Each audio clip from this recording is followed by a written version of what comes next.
कहतानी बात काल परसो के खेत घूमे गइल रही सरसो के। अरे मयो गे मयो कहतानी बात काल परसो के खेत घूमे गइल रही सरसो के। कहइले मजाक बापहुना बाबालाना होली में रंगले बाबेलुनावा मोर सहेलुना बाबालाना ए सखी हो रंगले बाबेलुनावा मोर सहेलुना बाबालाना नाच को दिले बा रंगले बाबेलुनावा मोर सहेलुना बाबालाना।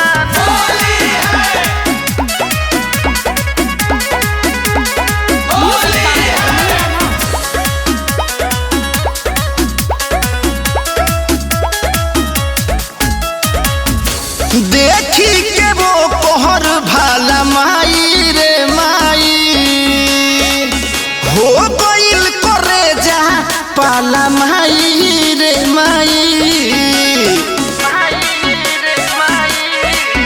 जैसे रहिला भाला के नोख ये सखी पिचकारी ऊपर रहे वैसे चोख ये सखी।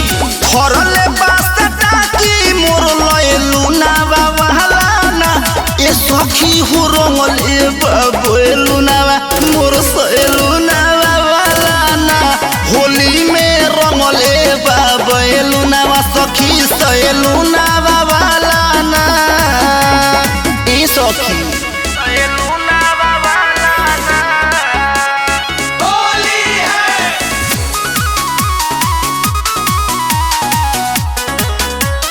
होली है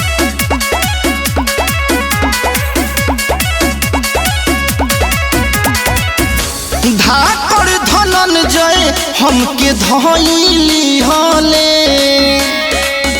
आपन वाला इंदौल पूरा कहली हले।